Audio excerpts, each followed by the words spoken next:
Olá, turma! Tranquilo? Vamos conversar hoje sobre mais um tema dentro da área de direito civil. Esse tema ele está vinculado à questão do direito das coisas ou direitos reais, certo? E sobre as coisas alheias. Então vocês já estudaram bastantes temas voltados para a questão das coisas próprias, né? Posse, propriedade, todos os seus desdobramentos. E agora nós estamos vendo então a questão das coisas alheias. Então, dentro das coisas alheias, nós já vimos o direito de uso, certo? E hoje nós vamos estudar o direito de habitação. Então, a gente vai perceber que esse direito, ele difere um pouco dos anteriores, né? Direito de uso e de usufruto. Então, vamos lá ver o que nós precisamos aprender sobre isso. Então, primeiramente, pensando aqui no conceito, né? O que é o direito real de habitação? Consiste, então, na faculdade de residir num prédio alheio com a família.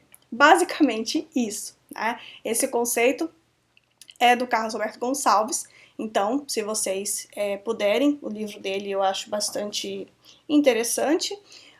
E ele traz esse conceito bastante simplificado para que a gente já tenha um entendimento inicial no que se refere a esse tema, tá certo?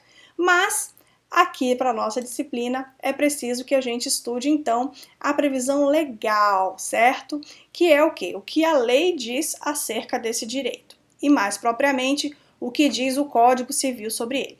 Então a gente vai ver lá nos artigos 1414 até 1416 as questões relativas a esse direito real de habitação. Então vamos lá.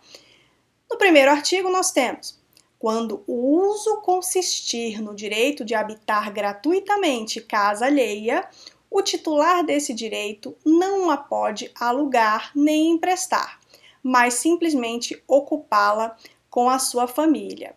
Então vejam, né, lá no usufruto, por exemplo, é possível que a pessoa, o beneficiário do usufruto, ele colha os frutos daquele imóvel, né? De repente alugar uma parte, ou exercer algum tipo de exploração econômica ali. Mas aqui no direito real de habitação, esse direito ele vai estar restrito à habitação mesmo. Lembram que lá no direito de uso, nós também tínhamos uma questão de que os frutos obtidos pelo bem que está sendo submetido a esse direito de uso, eles devem ser utilizados para suprir as necessidades da família. Então vejam a diferença sutil, né, entre uso, usufruto e habitação. Então lá no uso é possível de repente alguma vantagem econômica sobre o imóvel, desde que ela seja essencial ao sustento da família, tá? A sua manutenção, o suprimento das suas necessidades. Passando disso, tá? Não é possível, então, estabelecer esse direito de uso, e aí já vira usufruto, tá? Aqui, no direito real de habitação, não é possível nenhum tipo de vantagem econômica. Simplesmente a pessoa vai morar no imóvel e nada mais, tá? Então ela não pode ter nenhum tipo de lucro com relação a esse imóvel. Então, vamos aqui para o 1415, que vai dizer, né, se o direito real de habitação for conferido a mais de uma pessoa, qualquer delas que sozinha habite a casa não terá que pagar aluguel a outra ou às outras, mas não as pode inibir de exercerem, querendo, o direito que também lhes compete de habitá-las. Ou seja, é possível estabelecer um direito de habitação plural, né, num determinado bem. Significa o quê? Que eu posso estabelecer esse direito para várias pessoas. E aí essas pessoas vão ter, então, que conviver naquele mesmo imóvel, né, e não podem uma querer explorar a outra, né, cobrar nenhum tipo de aluguel por estar ali. Então, se o proprietário vai outorgar esse direito, ele vai instituir esse direito, não há o que se falar em pagamento. Esse direito, então, ele vai ser totalmente gratuito, ok? os beneficiários não podem emprestar, não podem alugar, não podem cobrar nenhum tipo de vantagem econômica uns dos outros, ok? Nos casos em que esse direito de habitação for plural.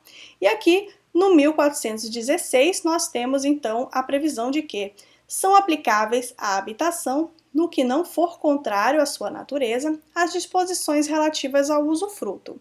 Então, se vocês abrirem o Código Civil de vocês vão observar que todos os direitos voltados ao direito de habitação estão aqui, ou seja, as questões específicas para esses direitos estão no 1414 e no 1415, certo? O 1416 vai dizer nada mais nada menos que é necessário, então, observar as regras do usufruto em tudo aquilo que não couber. E aí, inclusive, a gente tem as questões, por exemplo, das causas de extinção do direito de habitação. Não tem um artigo específico aqui sobre isso. Então, vão ser aplicadas as causas lá relativas ao usufruto, ok, pessoal? Então, vamos lá. Características, de todas essas questões que a lei coloca, nós podemos retirar, então, essas características. Primeiro, se trata de um direito personalíssimo, é intransferível. O beneficiário ele não pode transferir a outro, não pode emprestar a casa, o imóvel, o prédio, ele não pode, ele precisa utilizar para habitação dele próprio, ok? Não comporta aluguel ou empréstimo, como já comentei com vocês, é temporário, a exemplo do que a gente vê lá no uso, no usufruto. Temporário por quê? Não que se vai determinar exatamente um dia e uma hora para acabar, mas um dia vai acabar, não é definitivo esse direito. Ainda que o proprietário deseje que essa pessoa viva no imóvel até a sua morte, é com a morte que vai acabar. Portanto, a literatura considera esse direito como temporário, porque ele vai acabar em algum momento, seja por um ato de vontade estabelecido aí em algum instrumento jurídico que diga exatamente a data que termina ou o prazo, ou então pela morte do beneficiário, ok? Então, é temporário. Pode ser plural, como nós já vimos, então para um mesmo imóvel, para um mesmo prédio, essa terminologia que o código utiliza, pode ser determinados direitos de habitação para várias pessoas. E por fim, ele é gratuito e, portanto, ele possui esse caráter assistencial, de realmente estabelecer um direito que serve para ajudar alguém que está precisando e não tem, portanto, como objetivo conseguir lucros, aferir lucros, eita, quase que não sai, quanto à utilização desse prédio. Tá certo, pessoal? Então, essas são as principais características. E aqui, então, nós temos as formas de instituição do direito de habitação. Então, vocês vão perceber, analisando aí a literatura, que é possível, então, instituir esse direito de habitação por determinação legal, que são aqueles casos expressos que a lei diz que vai existir esse direito de habitação, ou então por vontade do proprietário do prédio, certo? E esse ato de vontade, ele pode ser expresso tanto num contrato quanto pelo testamento, tá certo? Então, aqui por determinação legal, nós vamos ter o caso do direito do cônjuge sobrevivente de habitar a residência familiar. Significa o quê? Se um dos cônjuges vier a falecer, resguarda-se esse direito, então, de habitação ao imóvel, independente do regime de bens que essa pessoa venha a ter adotado, esse direito, ele visa o quê? Visa que o cônjuge sobrevivente não seja, eventualmente, expulso desse prédio, desse imóvel, que é a residência familiar, com a morte do seu companheiro, do seu cônjuge, ok? Então, até um certo tempo atrás, essa determinação legal era observada apenas para os casos de casamentos mesmo, né, de matrimônio, e não incluía uma observação para união estável, porém isso foi resolvido pela lei da união estável. Tá? Então a gente vai já dar uma olhada. E por ato de vontade, já comentei, contrato ou casamento. Então vamos lá. Botei aqui uma viuvinha para animar o slide de vocês.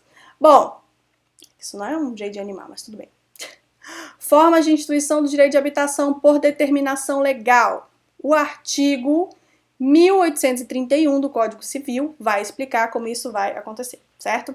Ao cônjuge sobrevivente, qualquer que seja o regime de bens, será assegurado, sem prejuízo da participação que lhe caiba na herança, o direito real de habitação relativamente ao imóvel destinado à residência da família, desde que seja o único dessa natureza a inventariar, tá?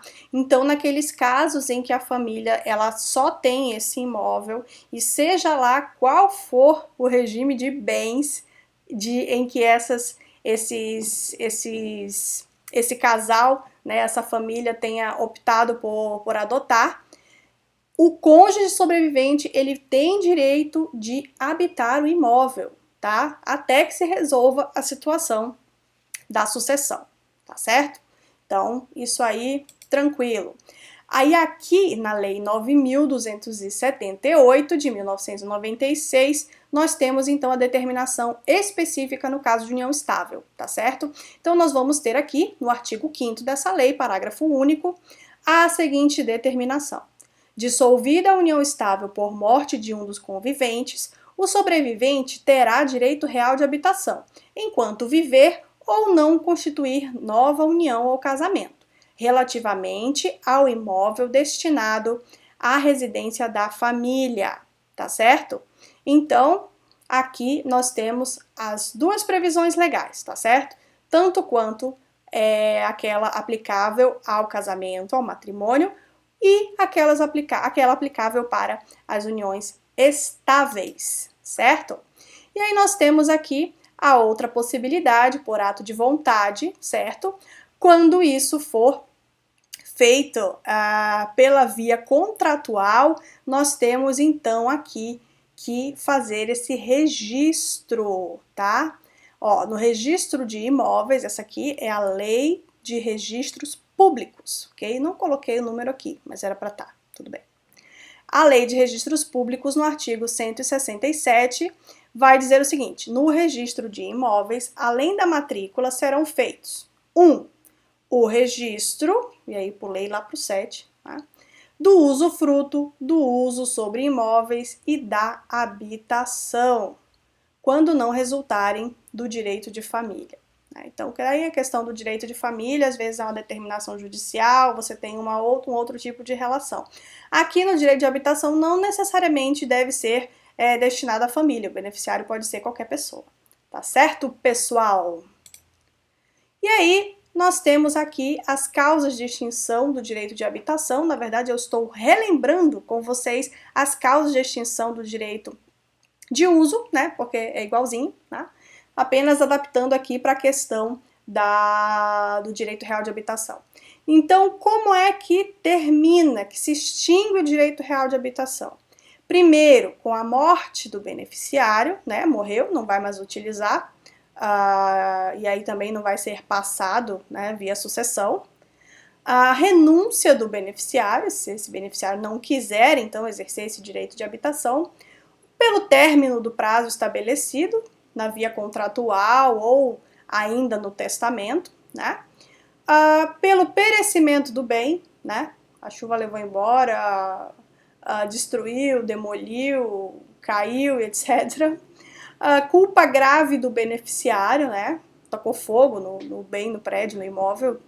Então, se ele fez algo que atentou aí contra a incolumidade do imóvel ou ainda contra o proprietário, né, culpa grave. Então, a gente pode deixar também essa questão um pouco aberta para que seja avaliada em juízo, que é a culpa grave do beneficiário, várias coisas podem entrar aí, né, para configurar a extinção desse direito real de habitação. E, por fim, a não utilização desse prédio, desse imóvel por 10 anos, tá certo? Então essas são as mesmíssimas causas de extinção do direito de uso que a gente também utiliza aqui, ok? Então, era isso que eu tinha para falar com vocês sobre esse assunto e no mais a gente vai solicitar de vocês uma pesquisa rápida sobre alguns temas que podem incidir aí nos direitos reais de habitação. Tá certo, pessoal? Um abraço, até a próxima!